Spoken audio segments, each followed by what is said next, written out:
Lepas nih posisinya. Soalnya kita agak sempit sekarang nih, studionya. Numpang di kantor. Iya, betul.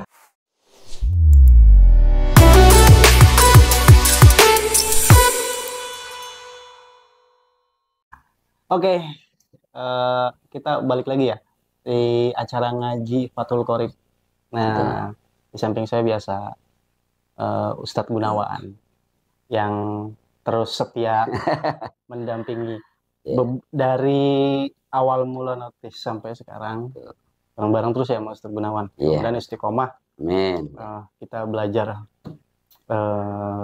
ngaji online gitu ya, kira-kira. Oh, iya. Nah, di episode sekarang kita mau bahas apa nih di Fathul Qorib nih? Baik, Assalamualaikum warahmatullahi wabarakatuh, Bang Cecep. Ya juga eh, teman-teman semua. Untuk kali ini kita memang membahas secara berkelanjutan. Kebetulan kita hari ini akan membahas tentang hal-hal yang membatalkan wudhu, Bang Cecep. Ya, jadi kita membahas tentang wudhu karena khawatir kita merasa punya wudhu padahal wudhu kita udah batal. Nah, jadi di sini nanti akan kita bahas sesuai dengan runutan dari pasal mengenai tentang hal ini.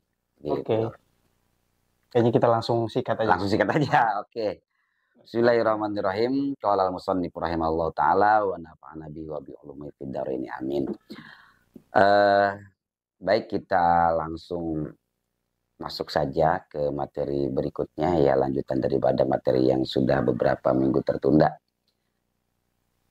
Bab sekarang masih membahas tentang bab thaharah, dan mana pasalnya adalah mengenai tentang pasal walladzi yunkidul wudu'a sittatun. Pasal ini membahas tentang hal-hal yang membatalkan wudhu. Yaitu ada berapa katanya hal-hal yang membatalkan wudhu? Yaitu sittatun, ada 6 di sini. Mungkin kalau ada yang lebih dari ini atau kurang dari ini, yaitu berarti sifatnya perbedaan saja. Masing-masing, iya. Mazhab kan gitu. Nah, dalam kitab takrib di sini yang memang kebetulan musannif lebih merujuk kepada bagaimana langkah-langkah atau paham-paham yang diajarkan oleh Imam Syafi'i. Jadi lebih kepada Syafi'iyah dalam kitab ini. Jadi di bab ini kita ngebahas bagaimana kita mengetahui kita masih berwudu atau enggak gitu kira-kira. Betul itu saya. Nah, yang pertama, ketika kita berwudu, kita merasa sudah berwudu, khawatirnya kan kita dalam pandangan kita, contoh, menurut Bang Cecep kita membawa Al-Quran atau menyentuh Al-Quran, itu dianjurkan untuk berwudu atau enggak? Iya. Iya, betul kan? Jadi otomatis kita itu harus suci daripada hadas. Sementara batal ini adalah batal ini biasbabil hadas, karena adanya hadas. Nah, sekarang ketika kita tidak boleh, kita merasa bahwa kita masih punya wudhu, padahal kita itu sudah batal, kita misalkan membawa Al-Quran, atau membaca Al-Quran, memegang Al-Quran. Kalau membaca saja sih boleh-boleh saja. Ini menurut sudut pandang kita kan. Membaca boleh-boleh saja. Tetapi ketika kita membawa dan membaca, nah dalam sudut pandang mazhab Imam Syafi'i itu kan tidak boleh. La yamassuhu illal mutahharun. Jangan kamu sentuh Al-Quran illal mutahharun, kecuali kita dalam keadaan suci. Nah, otomatis kita masih suci atau tidak, atau sudah batal kesucian kita gitu kan. Nah, berarti kita harus tahu apa saja sih yang mengakibatkan wudhu kita menjadi cedera atau menjadi batal. Yang pertama di sini diterangkan ma kharaja minas sabilaini. Jadi ada sesuatu yang keluar dari sabilen. Sabilain itu dua jalan. Ini bahasanya bagus banget. Dua jalan, maksudnya jalan keluar, dan juga bisa jadi jalan masuk gitu. Jadi jalan keluar di sini bukan solusi maksudnya, bukan solusi jalan keluar. Jadi diterjemahkan sabila ini di sini dua jalan itu, yaitu seringkali diterjemahkan sebagai kubul dan dubur. Nah, kita manusia itu baik lelaki ataupun perempuan itu punya kubul dan dubur. Kalau ada sesuatu yang keluar dari kubulnya atau duburnya, atau dua-duanya keluar, itu batal wudhu kita. Atau salah satunya keluar juga batal. Nah, dalam hal ini, keluarnya ini tidak mesti harus sesuatu yang keluar sesuai dengan adat kebiasaan kita.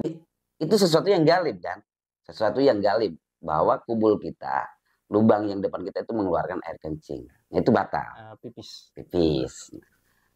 Nah, tapi bagaimana pertanyaannya kalau kita keluarnya itu di luar daripada adat kebiasaan?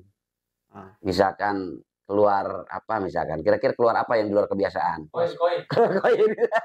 Iya, keluar koin atau keluar tiket gratis gitu kan. Hadiah umroh gitu. Hadiah umroh. Ya Allah.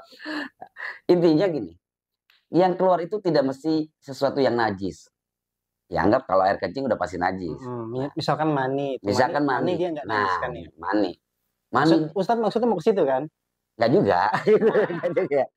Di dalam enggak, di dalam kitab ini diterangkan contoh kecil, misalkan keluar itu ada yang suci, ada yang najis. Berarti kalau yang najis sudah jelas air kencing. Ada yang suci apa di sini? Di sini dicontohkan sejenis seperti keluar belatung. Belatung kan binatang misalkan. Kali misalkan kita makan apa misalkan makan buah yang ada belatungnya, keluar lagi. Misalkan lewat depan atau lewat belakang, atau misalkan memang ada belatung yang keluar. Itu penyakit, Bos. Ya ini kita bicara bukan masalah penyakitnya, bicaranya tentang jenis belatung itu kan pada prinsipnya bukan sesuatu yang najis, gitu. Ini contoh yang di sini. Gitu. Kita pakai contoh yang lain juga, misalkan keluar material, di sini ada, misalkan keluar apa namanya kerikil di sini kan, wahason gitu kan, paku misalkan keluar paku. Itu benar, keluar kawat misalkan. Keluar kawat, iya. Bisa kalau sana terjadi sama seperti itu. Misalkan Bang Cecep ketemu para orang ahli spiritual misalkan. Aduh, saya kencing sakit bayi nih misalkan. Wah, jangan-jangan ada yang nyihir kan misalkan gitu, ada yang nyantet. Coba kita keluarin, pas keluar keluar aja paku. Biasanya kan tukang santetnya nggak jauh dari paku kan. Rata-rata santet zaman dulu sama santet zaman sekarang nggak jauh, paku sama jarum. Gitu. Pas keluar kita jarum misalkan dari kubul kita. Nah itu walaupun jarum dan paku itu secara zatiahnya itu barang yang suci. Oke. Kita bicara zatnya ya. Iya, bicara zatiahnya. Nah itu maksudnya di sini dicontohkan. Adapun yang keluar itu baik kerikil ataupun binatang yang keluar dari kubul kita atau dari dubur kita, nah itu tetap hukumnya batal wudhu kita, Bang Cecep. Jadi maupun dia bentuknya pipis gitu ataupun kan, yang tadi yang ada barang lain, material lain, najis, tidak sesuatu. Kalau pipis kan udah jelas najis. Nah, gitu. Terus lalu bagaimana katanya kalau kita keluar air mani? Nah kan begitu. Air mani kan sesuatu yang bukan najis. Gitu. Terus air mani itu kan sesuatu yang tidak membatalkan. Kita keluar air mani, batal nggak wudhu kita? Nah di sini diterangkan tidak batal. Tetapi walaupun di sini diterangkan tidak batal, kita dianjurkan untuk mandi junub. Ya sama juga kan ya. Pada prinsipnya memang sih wudhunya tidak batal, tapi kan tingkatannya dia lebih besar lagi, dia harus mandi junub. Maksudnya begitu. Jadi kalau ada yang mengatakan, "Bang, gimana kalau keluar air mani batal nggak?" Nggak batal. Gitu. Jangan kayak yang sebelah misalkan. Kayak yang sebelah lagi puasa katanya. Terus kita onani, keluar air mani batal nggak puasanya kan gitu kan, yang kemarin lagi viral tuh. Ya perkaranya memang keluar air maninya dalam arti tidak batal, tapi kalau keluar dengan cara sengaja gitu kan, itu baik secara lahiriahnya ataupun secara batiniahnya ya puasanya sudah jelas pasan, sudah jelas rusak. Iya, kita jangan melihat daripada keluar air maninya itu bahwa tidak batalnya, tetapi perilakunya itu yang sudah jelas-jelas membatalkan puasa. Kan gitu. Berarti salah menganalogikan hukum. Kan begitu. Ya contohnya di sini aja. Keluar air mani batal nggak wudhu kita? Nggak batal. Tetapi kita suruh mandi. Gitu. Pada prinsipnya sama juga. Kan gitu. Nah itu tuh diantaranya. Yang pertama tadi. Ma kharaja minas sabila ini. Ada yang keluar. Sesuatu yang keluar daripada dua jalan tadi. Itu dua lubang itu kan itu. Baik yang belakang ataupun yang di depan. Itu yang pertama Bang Cecep ya. Terus lalu bagaimana? Ini di sini ada yang disebut dengan seorang hunsa, gitu kan? Yang disebut hunsa muskil. Hunsa muskil itu menurut Bang Cecep apa? Pernah nggak ngedengar seorang hunsa muskil? Belum. Bukan banci, bukan bencong gitu kan? Tetap dia itu ada misalkan orang yang memiliki 2 alat kelamin. 2 alat kelamin. Nah gitu. Bagaimana nih kasus 2 alat kelamin ini? Gitu kan. Kalau si orang tersebut ada yang memiliki 2 alat kelamin, namun alat kelaminnya itu berfungsi dua-duanya, gitu kan. Nah itu ketika keluar maka tetap dia batal wudunya. Tapi kalau ada yang tidak berfungsi salah satunya, berarti enggak. Gitu. Jadi dilihat yang berfungsinya saja. Yang keluar itu dari kelamin yang berfungsi atau yang bukan. Oh gitu. Nah, itu maksudnya ya. Jadi khawatir karena kan di fikih ini lebih berbicara bagaimana tentang kemungkinan-kemungkinan. Kan tidak sedikit orang sekarang Allah seringkali melahirkan hal-hal yang memang mungkin bisa jadi ini adalah pelajaran-pelajaran buat kita. Oh, ada orang yang punya kelamin 2 misalkan, udah 2, mungkin yang satu bukan cuma tambahan tapi memang sama-sama berfungsi seperti biasanya. Nah itu khawatir ada yang seperti itu. Yang selanjutnya Bang Cecep, ya dari hal yang membatalkan wudhu itu diantaranya adalah wan naumu ala ghairi hayatin al mutamakkinin. Jadi tidur ya wan naumu tidur ala ghairi hayatin yang tidak pada posisi al mutamakkin, tidak pada posisi dia duduk kokoh gitu. Jadi dia duduk kokoh. Maksudnya seperti apa? Kita tidur tapi duduknya kokoh, tertib gitu kan. Nah, tidur yang seperti itu tidak membatalkan wudhu kita. Kayak orang sholat Jumat gitu. Nah, ini kasusnya ada di situ. Betul. Khotib lama banget akhirnya dia. Nah, khotib lama. Ada yang pengen jengkang. Itu mah itu gimana? Itu mah jangan bicara orang lain, kita kali ya. Kali ini kita. Nah, ini kasus kebanyakan dia itu. Dia kokoh dia. Ya iya. Kan? Dia duduk ketika dia tidur, dia duduk gitu kan kokoh. Betul. Lama-lama ngejengkang, batal gitu guys. Kalau udah sampai ngejengkang batal, berarti tidak kokoh namanya. Udah rubuh udah. Nggak pakai kuda-kuda ya? Iya udah nggak pakai kuda-kuda. Nah itu. Nah, itu yang begitu. Jadi kalau misalkan bahasanya kalau cuma duduk terus dia duduk yang kokoh dalam arti pantatnya itu betul-betul nempel sama lantai gitu kan di situ, tidak berubah, tidak bergerak, tidak miring gitu. Nah itu tidak membatalkan. Mungkin dianggap bahasanya bukan tidur. Kalau bahasa ngelenyap. Iya. Ngelenyap. Kalau yang sampai ngejengkang tadi pules. Buset, kalau udah sampai ngejengkang begitu berarti hitungannya dia udah mimpi berantem udah kan. Udah mimpi kayaknya itu. Nah kan gitu ya. Sebenarnya kan kalau kita cuma tidur duduk itu kan seperti itu sambil kokoh begitu, intinya pada prinsipnya itu kan kita sebenarnya masih mendengar aja. Nah itu tidur yang seperti itu dianggap tidak membatalkan. Tetapi kalau tidur yang lain misalkan ada miring atau bisa kakinya diangkat begini sambil duduk kan rata-rata begitu. Nah itu nggak boleh itu. Kalau ada yang baru sholat Jumat kakinya ditaikin kita bisa begini. Nah itu nggak boleh. Oh, nggak boleh. Nggak boleh karena besar kemungkinan duburnya itu terbuka. Oh. Besar kemungkinan. Karena apa? Kentut itu kan seringkali terjadi ketika kita tidur.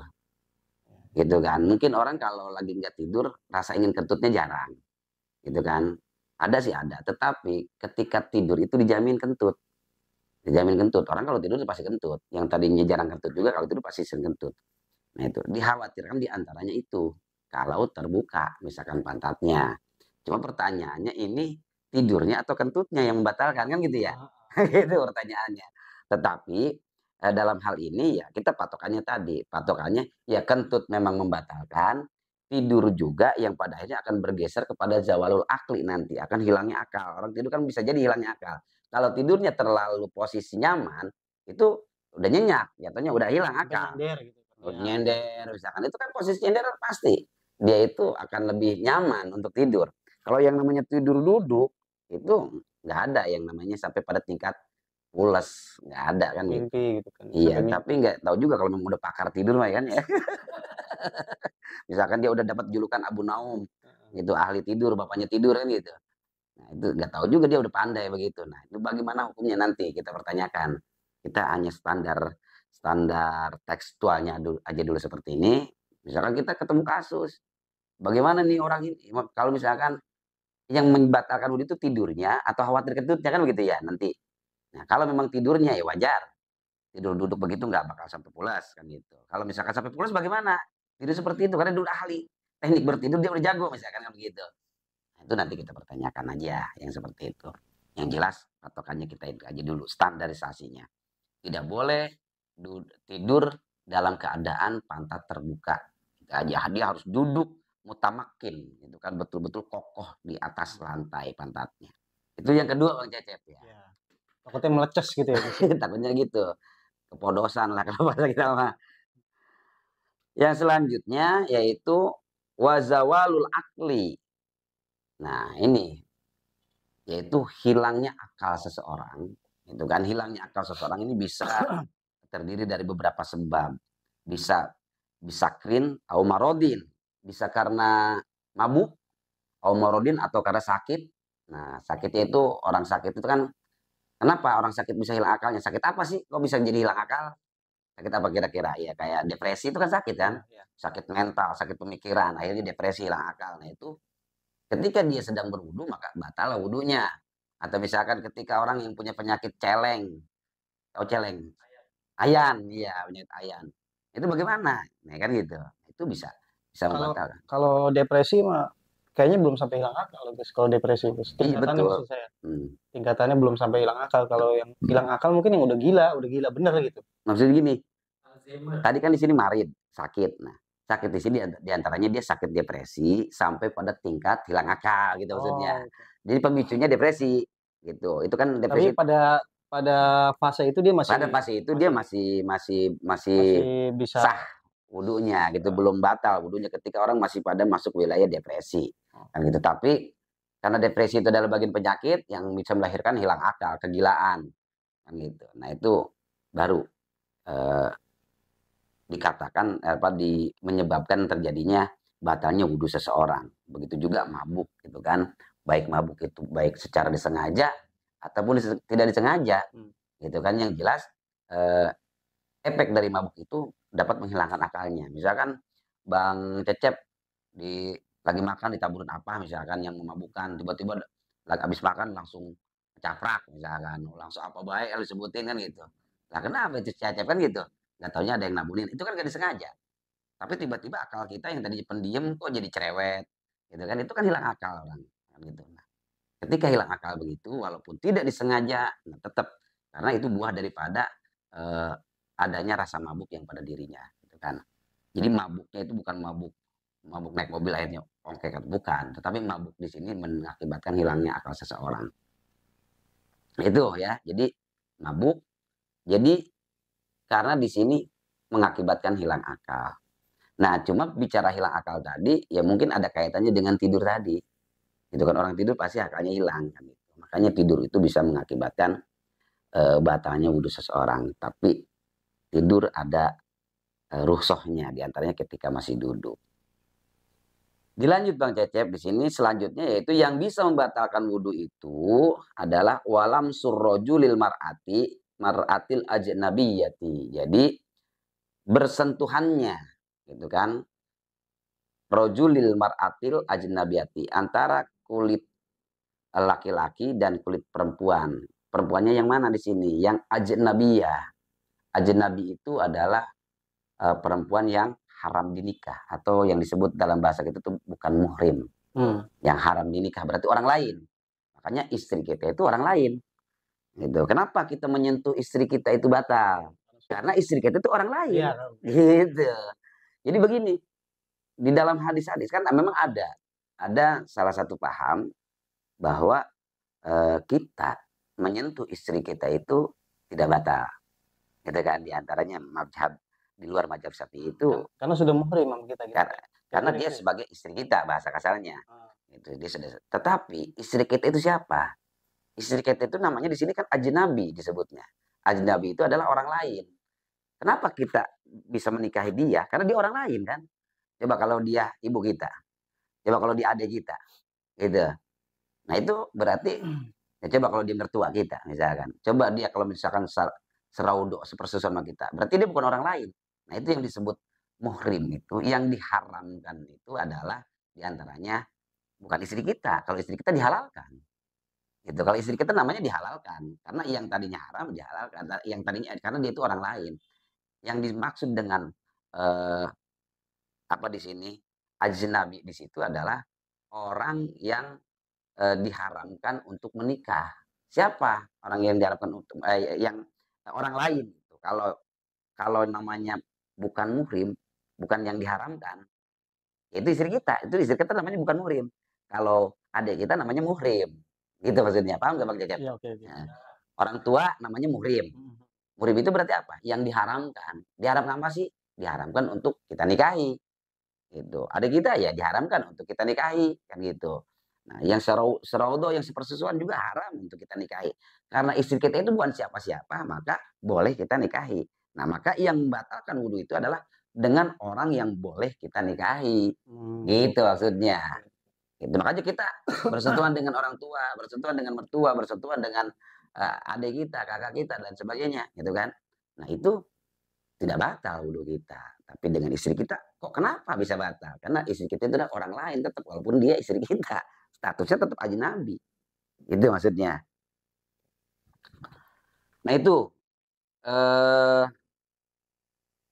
Ajnabi min ghairi hailin. Jadi bersentuhnya dengan tanpa adanya penghalang. Gitu. Dengan tanpa adanya penghalang. Jadi kita bersentuhan, boleh kita salaman. Boleh kita bersentuhan, tapi kita menggunakan penghalang. Istri pakai mukena atau pakai apalah yang sekiranya bisa tidak tersentuhnya antara kulit kita.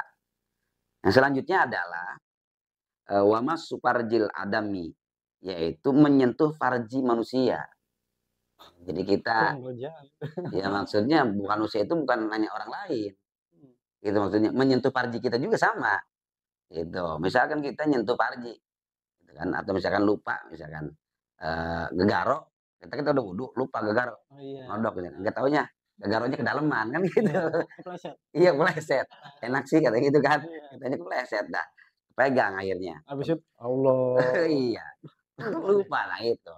Maka batal lah. Itu kan sholat kita tidak sah, wudhu kita juga sudah batal karena kita menyentuh farji kita, baik farji kita sendiri, baik farji orang lain, baik itu farji orang yang masih hidup ataupun farji orang yang sudah mati. Gitu misalkan penasaran Bang Cecep nih, gitu kan, udah mati ini kagak bakal ngomel ini kan gitu kan, udah demen kita kan dari dulu demen misalkan, sampai mati dia kagak jadi milik kita. Lagi kita pura-pura ada bayar udah mati dan pegangan gitu kan gitu. Jangan Bang Cecep, tetap batal wudhu. Tetap haram juga gitu, tidak boleh. Nah itu. Jadi bagaimana misalkan kita menyentuh kemaluan anak kecil? Nah gitu, batal enggak? Sama aja. Mau kemaluan bocah kek, kemaluan orang dewasa, nenek-nenek kayak kan gitu. Ah, kemaluan nenek-nenek mah enggak apa-apa nunggu kagak nafsu ini. Bukan perkara nafsunya kan gitu. Nafsu mah itu mengikutin. Tetap hukumnya kita ketika menyentuh kemaluan itu hukumnya batal. Tetapi nih misalkan kita menyentuhnya itu ada nggak cara menyentuh yang tidak yang diperbolehkan misalkan. Nah, di sini ada yang tidak diperbolehkan itu diantaranya adalah min ghairi hailin wa masufarjil adami bibatnil kafi. Nah maksudnya adalah menyentuh dengan telapak tangan bibatnil kafi. Dengan ini misalkan ya ini kemaluan kita begini atau digini atau digini, tetap nggak boleh. Misalkan kita mau menerin Malang misalkan kan gitu pakai celana Malang kan udah Malang baik kita geser misalkan gitu kan kita turun gitu kita kan jangan Malang deh nah Pakai remote nggak bisa pakai remote. emang kudunya kan di zaman era digitalisasi harus sudah pakai remote gitu ya. Jadi walaupun dengan begini nggak boleh. Nah tetapi kalau misalkan begini gimana gitu kepret lu diam lu misalkan gitu. Gitu. Nah kalau begini boleh. Jadi kalau kita nggak mau membatalkan wudhu boleh pakai ini atau boleh pakai samping begini atau misalkan gatal lah misalkan gatal ujung kemaluan itu gatal gitu aja. Jangan pakai punggungnya, jangan pakai ini. Itu diantaranya. Selanjutnya yang terakhir nih berarti bibatil kafi wa masu khalqihi duburihi ala jadidi. Jadi wa masu halaqati duburihi ala jadidi. Nah, bagaimana ketika kita menyentuh, ini menurut kaul jadid misalkan, ketika kita menyentuh dubur, ganti tadi kan kubul. Dubur itu misalkan ini lubang. Kalau cuman misalkan lubang ini gatel atau apa, kita tempelin aja misalkan, kita usap misalkan, itu nggak membatalkan. Tapi kalau misalkan kita udah masuk, itu kan dimasukin dikit walaupun hanya cuma sedikit, anggaplah yang bisa menimbulkan megarnya ini lubang ini, itu baru nggak boleh. Tapi kalau cuma digini-gini aja misalkan boleh, atau tempelin aja, nempel gitu tuh biar ngenyot misalkan, tempel. itu masih boleh-boleh aja. Yang nggak boleh itu sekali ada duit letak lamot. Itu.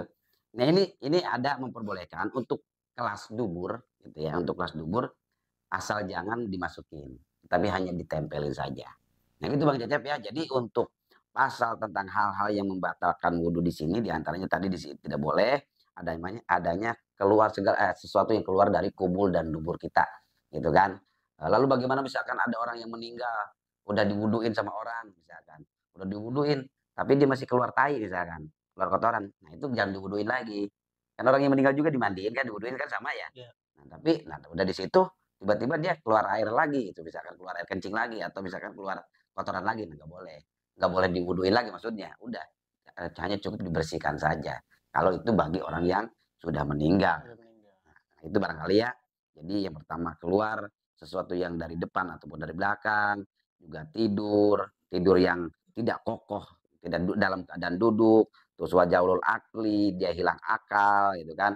Terus walam sul rajulil mar'atil ajnabiyat, bersentuhannya kulit antara lelaki dan perempuan dari kalangan ajnabi, orang lain kan gitu. Min ghairi hailin, tanpa ada penghalang. Terus wa masuk farji, dia menyentuh farji juga.